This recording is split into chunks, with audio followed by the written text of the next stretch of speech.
in the morning, you saw that the main world news was the operation that Israel carried out against Iran, an operation codenamed Rising Lion or Amkilavi. Well, this can be roughly translated as Rising Lion or Attacking Lion. The operation is exemplary in every sense. It's an operation that will be discussed for a long time, analyzed by military analysts, military historians, and of course journalists. We're talking about the fact that it includes a full spectrum of components, starting with a disinformation campaign, as a result of which Israel forced the Iranian leadership to act according to a scenario that was advantageous to it, including making the top leadership of the Iranian Air Force gather in one place where they were then eliminated. As a result of this operation, a devastating blow was dealt to Iran's nuclear program.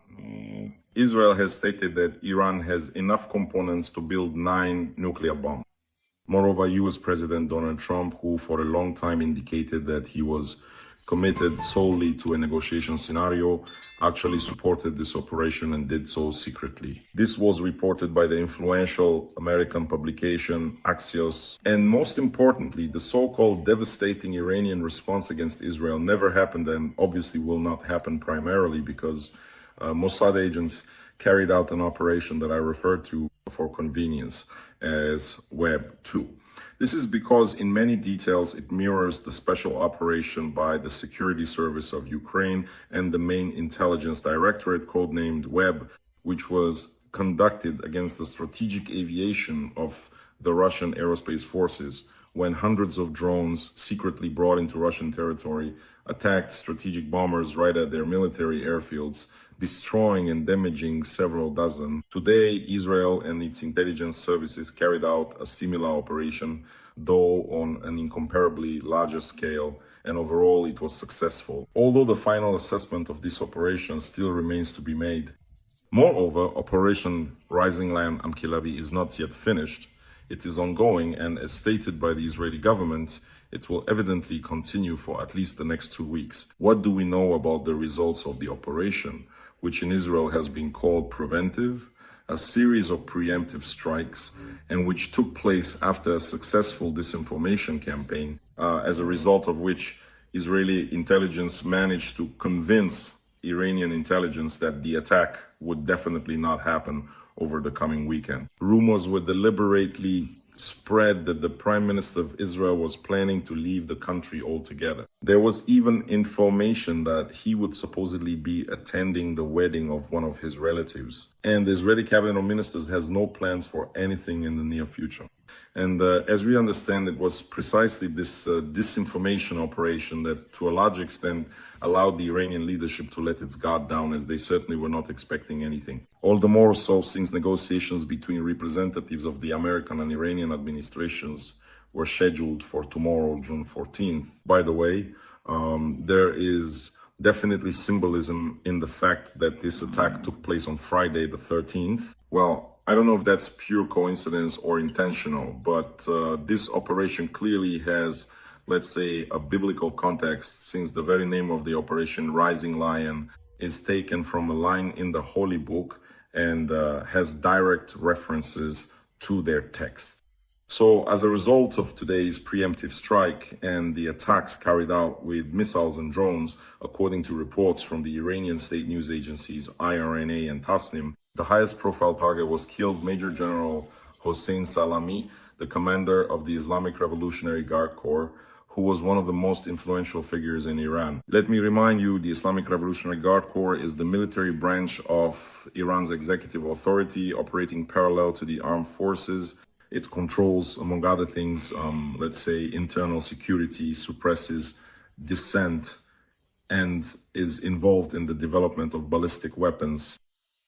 Salami is undoubtedly a war criminal who has been involved in carrying out a number of major attacks, including against Israel and Western allies. And his elimination is the greatest success, because usually such high-value targets are protected by the highest security protocols, and tracking down this target and, most importantly, successfully eliminating him is already a significant achievement. Well, and I would say that in a certain sense, this is a great stroke of luck, since It was precisely the Islamic Revolutionary Guard Corps that was involved in the downing of the Ukrainian Boeing aircraft in 2019, when, as we remember, it was the IRGC that allegedly, by mistake, launched a missile at the Ukrainian Airlines Boeing, which was just taking off from Tehran. As a result of this attack, the entire Ukrainian crew was killed, as well as the passengers who were flying to Canada. Most of them were citizens of Canada and other Western countries. To this day, Iran refuses to accept lawsuits and refuses to pay compensation to all the victims of its own war crime. Well, everything points to the fact that this was not, of course, an accident. It was a deliberate operation, a deliberate provocation by Iran and the Islamic Revolutionary Guard Corps, and, of course, the elimination of Major General Hossein Salami. This, among other things, is revenge for the downed Ukrainian plane and for those war crimes that the IRGC and its leader have committed over many years.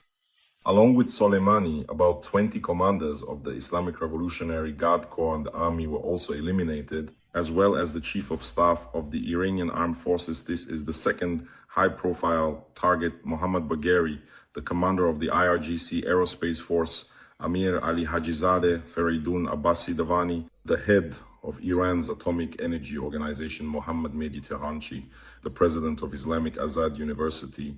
And here is the latest information. The former head of Iran's national security and close aide to Ayatollah Ali Khamenei, Ali Shamkhani, was also eliminated. Earlier, there was information that he had sustained serious injuries, but later this information was ultimately reclassified as his elimination. Iran called Israel's operation an act of war. In particular, this was stated by the Foreign Minister of the Islamic Republic of Iran, Abbas Araghchi, in a letter to the UN. Iran also demanded the immediate convening of a Security Council meeting. However, it was not Iran that did this, but neighboring Iraq. It is reported that the attack was also accompanied by the destruction and disabling of Iranian air defense systems and launchers, including ballistic missiles. And this is the result of an operation that was successfully carried out by Israeli commandos and among others by agents of the Israeli intelligence service Mossad. In many ways, as reported by the world press, this operation is a repetition, a kind of remake of the successful operation by the SBU and GUR under the codename Web, which, let me remind you, was carried out on June Honest, that is just under 2 weeks ago. Well, it is quite obvious that, of course, Mossad had been preparing this operation for many months beforehand. And naturally, just as in fact the Security Service of Ukraine and the GUR, who brought drones into the territory of the Russian Federation and prepared the operation over 18 months. So we can say here that it is quite possible this was simply a coincidence. And someone might even say that there could have been coordination here, meaning that all these operations were carried out almost as if following the template of a single scenario. And most importantly, pay attention to this. It's clear that the Russian Federation's intelligence services were not prepared for this scenario, since it was a complete surprise for them, something new. No one had ever carried out operations of this scale following exactly this kind of scenario. But what about the Iranian intelligence services? They should have clearly understood that if this worked in Russia, then why couldn't such a powerful intelligence agency as Mossad carry it out on their own territory? And yet, they did not prepare. In the end, they completely missed this operation right under their noses. Moreover, as reported by Khan News, citing sources within the Israeli intelligence services, Mossad agents infiltrated Iranian territory on the eve of the attack. They infiltrated and brought in drones to destroy Iranian missile systems and air defense systems. As part of this covert operation, a multi-layered special operation was carried out, which in particular included the collection of a significant amount of intelligence surveillance to identify high-ranking members of the Iranian security apparatus, as well as the residences and workplaces of nuclear scientists who were eliminated in a single strike. A covert operation was also conducted against the missile system and air defense system. In particular, agents of the Israeli intelligence services secretly delivered weapons and drones into Iranian territory, which were used by Israeli commandos simultaneously with an attack by the Israeli Air Force. in which, by the way, more than 200 F-15, F-16, and F-35 fighter jets participated. That is about 60% of all of Israel's aircraft.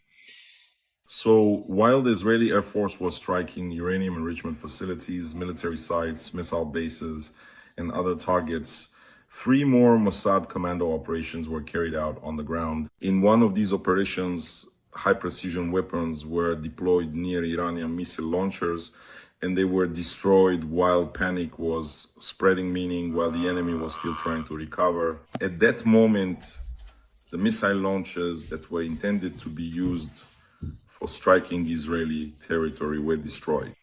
Another operation was also carried out to undermine the capabilities of the air defense system in order to prevent Israeli fighter jets from being shot down.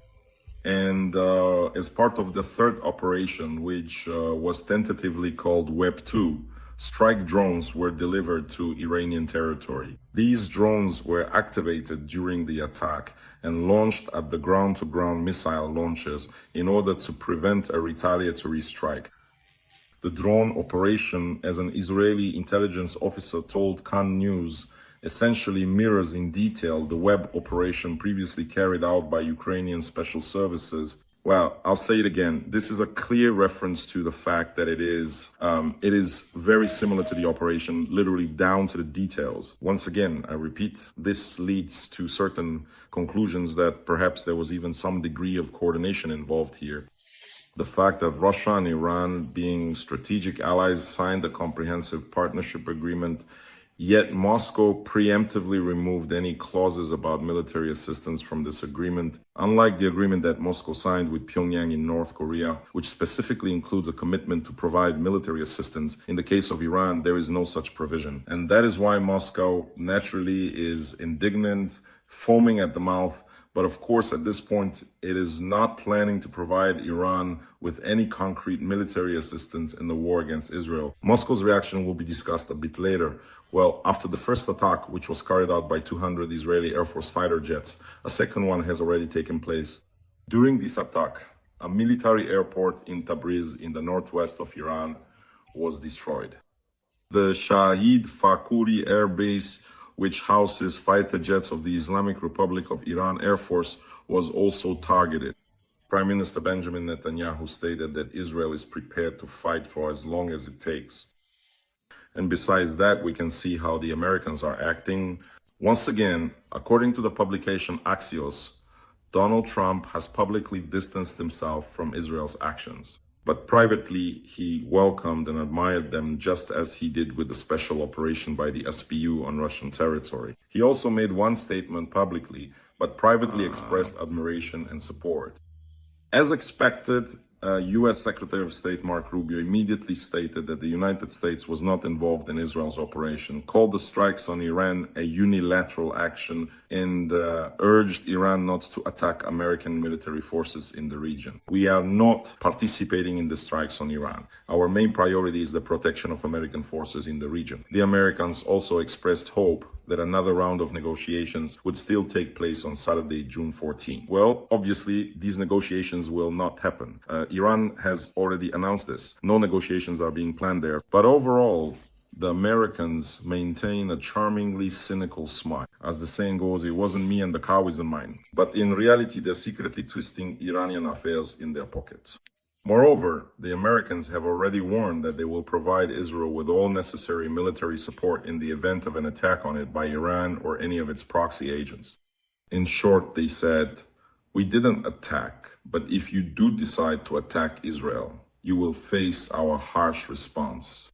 So what about the Iranian leadership in the meantime? How are they responding to this? How are they reacting in Moscow? Well, Iran's supreme leader Ayatollah Khamenei naturally threatened consequences. He stated that Israel had committed a crime, revealed its repugnant nature, and that it faces severe punishment. With this attack, the Zionist regime has ensured a bitter fate for itself, one it should definitely prepare for. The Ayatollah added, but the response consisted of launching only 100 attack drones. That's all they were able to muster. The missiles, as we recall, never took off they were destroyed even before launch. And all 100 drones, every single one launched, were shot down by Israel's air defense and air force before even entering its airspace.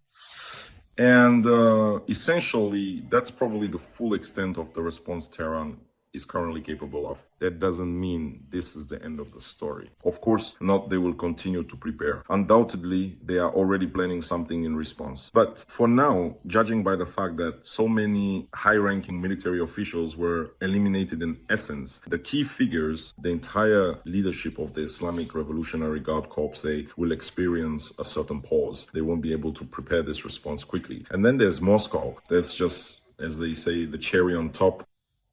The Russian Ministry of Foreign Affairs declares a strong protest in connection with Israel's aggression against Iran, expressing extreme concern over the dangerous escalation of tensions in the Middle East.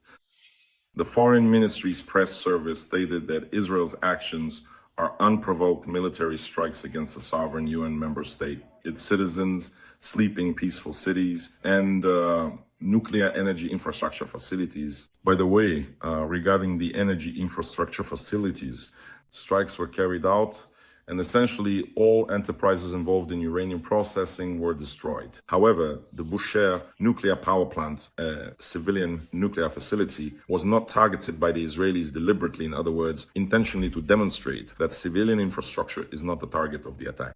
And the Russian Foreign Ministry continues. What adds a particular level of cynicism to what is happening is the fact that the Israeli attacks were carried out in the midst of the IAEA Board of Governors session and on the eve of another round of direct contacts between representatives of Iran and the United States. And Israel, as stated in Moscow, made a deliberate choice in favor of further escalating tensions and raising the stakes. They also called for preventing the region from sliding into a full-scale war. Well, as a matter of fact, war is not going to break out just yet.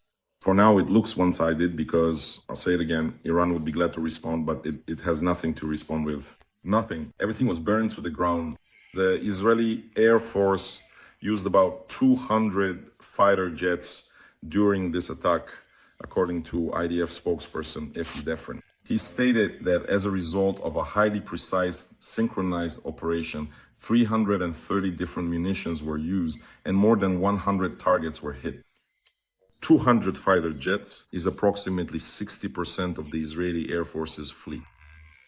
Now, let's return to the quote. A quote from the Bible. From the book of Numbers, this is where the name of the operation, Rising Lion, comes from. Amkelavi here is a quote from the book of Numbers 23:24. Behold, the people rise up like a lioness, and as a lion lifts itself up, it shall not lie down until it devours the prey and drinks the blood of the slain. Traditionally, the Israeli military uses quotes from the Bible to name their operation. It is also known that Benjamin Netanyahu inserted a handwritten text into the Western Wall from this very book of Numbers. Apparently, it worked, and success was ultimately achieved. And yet another success. Israeli intelligence services used deception and disinformation to lure the entire top leadership of the Iranian Air Force to a meeting and kept them there until they were all eliminated. This was reported by Fox News, citing an Israeli security official. As an anonymous representative of the Israeli intelligence services stated, we carried out a series of targeted actions that helped us study them better and then use this information to influence their behavior. In other words, controlling the enemy's behavior is the highest level of special operations for intelligence agencies, not just finding the enemy, tracking them, or taking them out, but actually influencing their behavior so that they do what you want. As an Israeli intelligence agent stated, Israel deliberately facilitated the gathering of Iranian officers in one place and knew how to keep them there. The operation turned out to be more successful than expected. And the main result of the attack was damage to Iran's primary uranium enrichment facility in the city of Natanz. At least 3 high-ranking officials and nuclear physicists were also eliminated. Well, basically this is Natanz. And later in the evening, news reports came in that Natanz had been hit a second strike, meaning they were finishing it off. It is also reported that the Iranian facilities in Fordo, Isfahan, and Bushehr were not damaged as a result of the airstrikes, in other words. They were deliberately left untouched. But Natanz has already suffered severe damage twice. Thus, Iran's nuclear weapons program has been set back, at least for some time. Obviously, the experts will have more to say about this, and we should trust them and listen to their opinions. But at the very least, I think we're talking about a delay of at least several years. Again, not only the facilities were destroyed, but also the nuclear physicists. Without them, Iran will now obviously have to either find new ones. Where can I find it? And again, Russia, unfortunately, yes, Russia. But if Russia goes down that path, it will be a direct challenge not only to Israel, but also to America. What will Donald Trump have to say about this? I would really like to hear the reaction, friends.